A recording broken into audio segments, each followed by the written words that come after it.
You know I'm only good at one thing, saving family marriages. And over the past decade, I spent every waking hour obsessing on what causes wives to leave good husbands and what those men can do to win their wife back. Well, in this video, I'm gonna give you everything you need to save your marriage. Even if your wife said, I no longer love you, it's over, make the changes for the next person, or even, I want a divorce. And I would argue, if you can't find yourself staying to the very end of this video, then that distraction in yourself is actually one of the core reasons and why she's leaving in the first place. And I do mean to be challenging with that. So for the goal of this video is that by the end, I'm gonna give you actionable steps to win your wife back.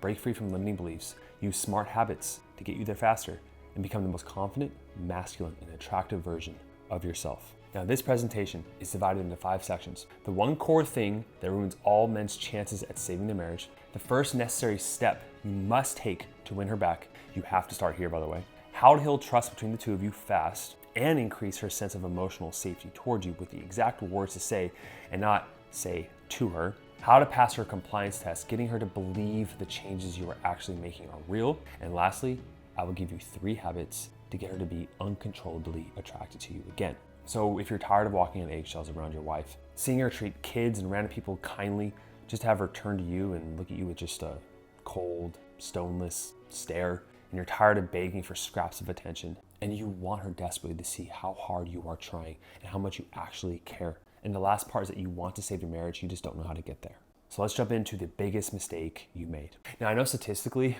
you guys prefer me to tell you what to do instead of what not to do, but we have to start here. Now, before I give you the medicine to heal the relationship, we have to metaphorically remove the dirt first. Let's talk about all the things that you did wrong when she first decided to leave you. So you stop doing those things. And then when she inevitably does come back to you after watching this video and applying the steps, you won't self-sabotage and do the same things unknowingly, just guaranteeing in her mind, okay, this guy has not changed. I am done for good. Let's look at 2 small clip examples of what guys usually do to sabotage the relationship.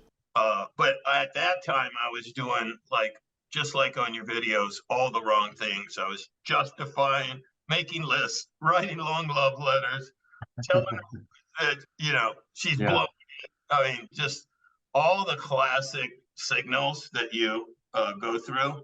And I wasn't paying attention to her, and I wasn't giving her my time, love, or attention. And then she started stonewalling me, which pissed me off. And it just turned into a Mexican standoff. Back and forth over the years, up, down, like some, relationships go, and we were just sort of at a crossroads, self-sabotaging. So what I was doing was a lot of drinking and feeling sorry for myself and kind of playing the victim card.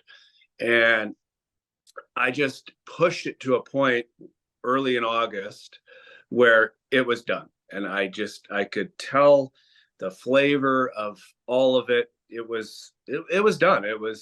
She was moving on. She was going on girls' trips, planning, she went on a yoga retreat in Mexico without me and meeting new friends. And she had moved on. So let's take this scale here. Now, in this scale, we have all the positive interactions that you have with your wife and all the negative interactions that you have with your wife, okay? And what happens is that when you first started dating her, you had a lot of positive interactions, right? First date, first kiss, marriage, sex, all the good things. And those are big, deposits in the positive perspective. And what happens is that when your wife sees you in a positive perspective, generally, everything you do, you cannot do any wrong. It's just so shifted in this one favor. Even if there was blaring red flags that you would show, she would ignore them because of all the positive emotions that you're providing with her. Now, what happens over time is that after the honeymoon phase fades away, you start to make these little mistakes, right? You're like, oh, and they're small mistakes because these are giant screws on the right side here. Right? They're big investments. You're like, oh, I got married to you. I did all these things. And then you start doing these little things to screw things up, literally, because these are screws. You're like, oh, you didn't show up that one time you said you would. You're constantly late. You said you would finish this project when you actually didn't. You invalidated her emotions. You made her feel stupid even though you didn't mean to. You don't listen to her. You complain when you don't have sex. You stop working out as much. You're not taking the lead. You're not making decisions for her. You don't make her feel emotionally safe. And over time, even with some positive interactions here and there, it doesn't matter. This is shifted completely into negative sentiment override. And something happens called the RAS flip. Now, Dr. John Gottman actually talks about this RAS flip, he doesn't call it that, I do, where there's more negative to positive interactions. And a successful relationship actually needs to have 4 positive or 5 positive now to every 1 negative. Now those little things that you would do, like not call her on time, or it's okay that you didn't show up, you showed up 5 minutes late, or whatever it is, they become huge issues. It's not now because they're issues, it's because overall the way she feels towards you is more stress. You're more the villain in her character, or otherwise known as the duck. And don't worry, we're gonna show you exactly how to shift this back into their favor at the end of the video. See this photo right here? Is it a duck or a bunny? I'm sure you've seen it before. It could be either or, but you can't see both the duck and the bunny at the exact same time. If you're really good, you can shift perceptions really fast, but you cannot see them simultaneously. It is the same thing with your wife. As soon as you're a negative sentiment override, she only sees the duck. So when she sees you as the bunny, buying flowers means, oh, he cares about me. But when you're the duck, oh, he's being manipulative. When you use correct conversation skills like, you must feel this because of that, she thinks, oh, he cares. But when you do it when she's pissed off at you and you're the duck, she says, where did you learn that from? Some therapist or some book? So the point is here to recognize all these old strategies of things that she wanted and worked in the beginning. When she sees you as the duck, it's not gonna work. So let's talk about how to make it work. To heal a relationship, each person must first heal themselves by discovering their own identity and peace. Did you know that the same amount of hydrogen to oxygen can create an explosion or water? The key difference between creating an explosion or water, life-sustaining water that's in 78% of us, according to ChatGPT at least, is how fast those chemicals bond together. With the explosion, those chemicals come into each other really fast and then they react to each other and poof, explosion. But with water, the hydrogens and oxygens have a slow, stable creation and connection over time, and that slow process builds up into, well, the most vital thing we need on this planet. Now, why am I giving you this chemistry lesson? I used to stand really firm in the idea that you can only heal a relationship in the context of a relationship. And I got that from, social media, stories and movies, and especially my career as a therapist early on. But after now having this company and saving 100 times more marriages than when I did as a couples therapist, the reason why is because I found out that the man can lead, that a man can individually heal himself, change who he is. And then the woman, because the feminine follows and the man leads, she will follow his lead because of how much value he brings. She is willing to submit and mold to what he wants. If you transform yourself individually, then when you interact with her, if you're the hydrogen and she's the oxygen, giving you life, you won't have that explosion anymore. But in order to do that, you must individuate. You must learn to create space within yourself from her. Because even if you think you're making these changes while still being connected to her, seeing her a lot, or even emotionally connected to a high degree, the truth is that you are entangled together. As painful as this is, I'll teach you how to do it the right way. You must break apart from her, have your own individual space, allow yourself to have that space for things to clear, for you to go from in the trees to see the forest, that perspective shift. That perspective shift is a miracle, and that's what leads you to have new results. But you cannot have it when you are still immersed with her, when you're focused on just trying to win her back, when you're focused on the outcome of her, save the marriage, you are in that clinging, needy nature.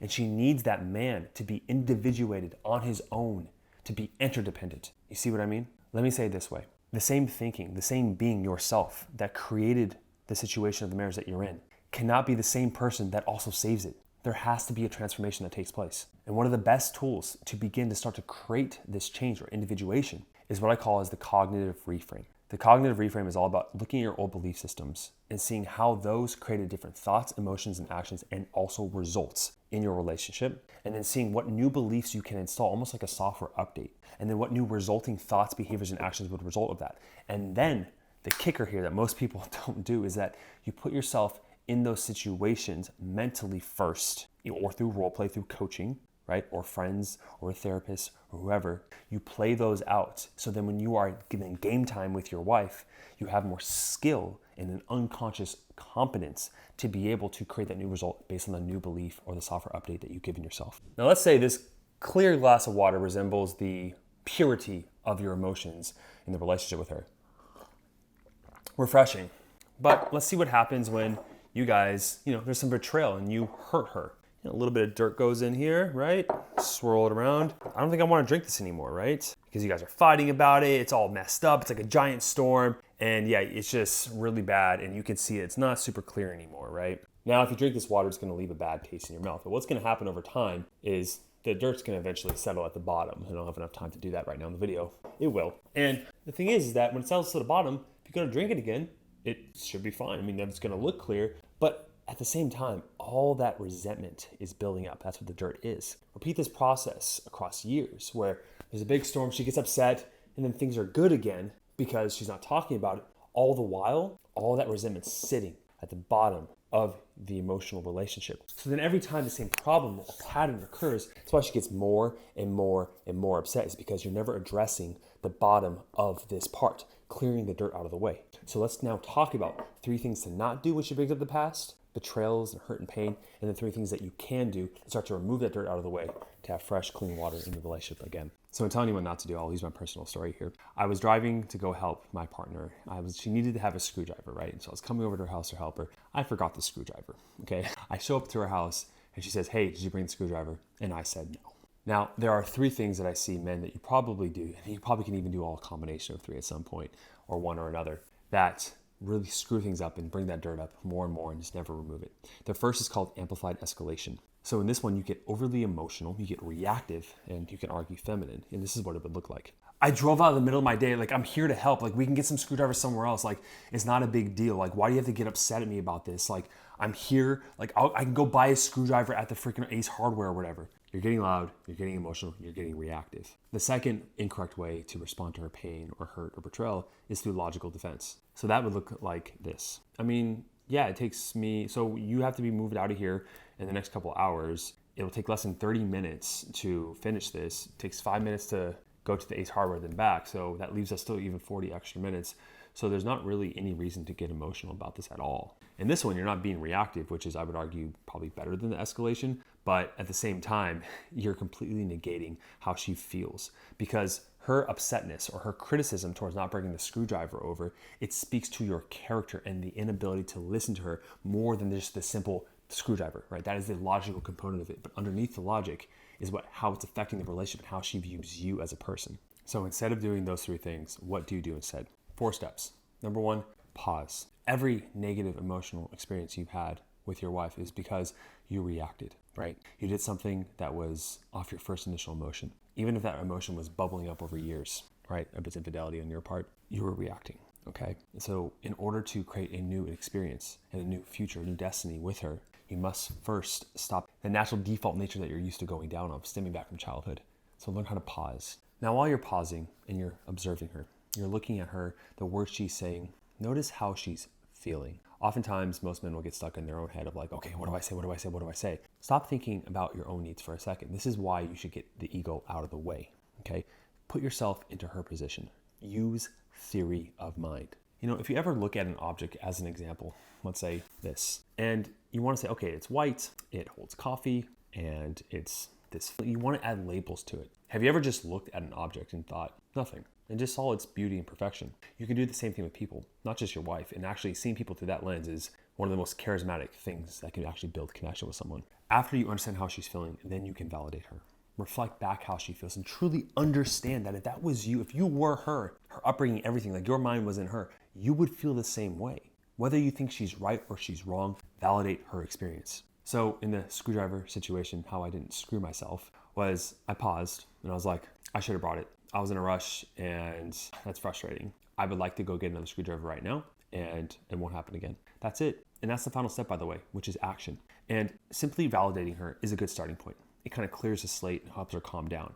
But if you want to heal the relationship and you actually remove the dirt, it's consistent action over time that rebuilds that trust again with her. The flaw that holds the key. Now you do these 3 steps consistently and you are ahead of 95% of other men in a similar situation. Now when a man gets on a call with us and our marriage evaluators and chooses to not work with us, we often found a trend with that.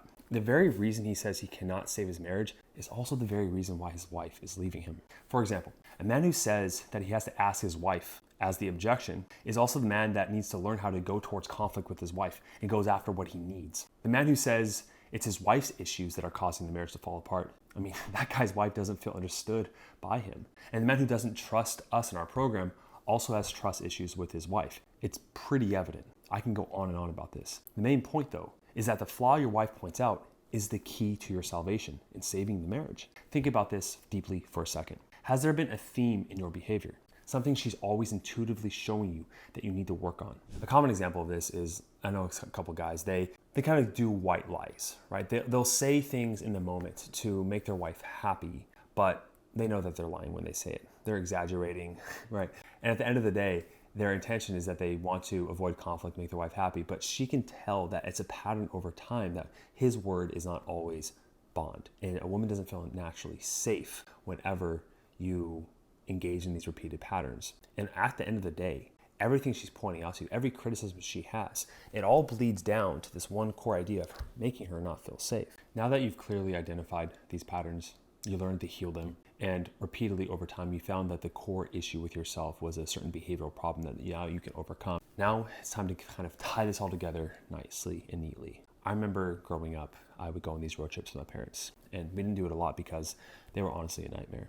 I remember my dad, he just wanted to get to point A to point B, get there as fast as possible. But my mom, it's like she wanted to go to the bathroom sometimes. She wanted to stop and take a photo or do this or do that. And my dad was like, no, we're doing a straight shot, okay?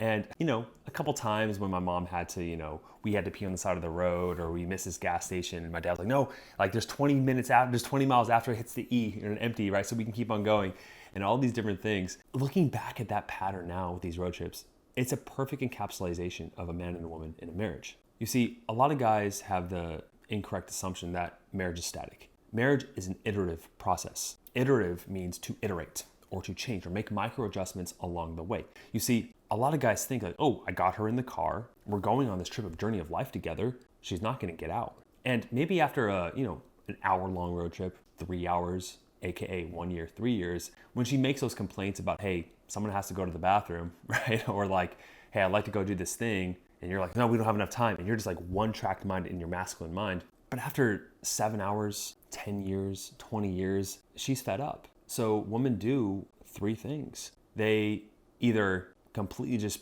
become despondent in the car and go to sleep, right? And not engage with you. They take over and drive themselves, right?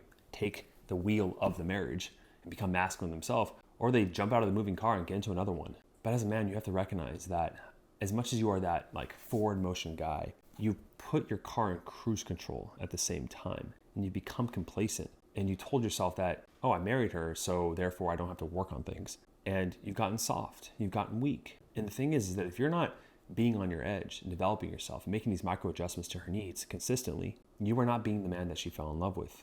It's almost like you have this false advertising in yourself. But if you want to take the wheels of life and recognize where you've got complacent, have the correct roadmap, and get off at these stops to fix the check engine light, to replenish, get rid of the resentment fluids in your body and all these things, to put yourself on the right track. This is what working with our marriage evaluation team can do for you. That's the next first step, is go down, click the link down below, set up a free call with our team, and we'll get you set up for success on your marriage again, to take the wheels of life and go to where you want to go. Thanks for watching the video. I'll see you in the next one.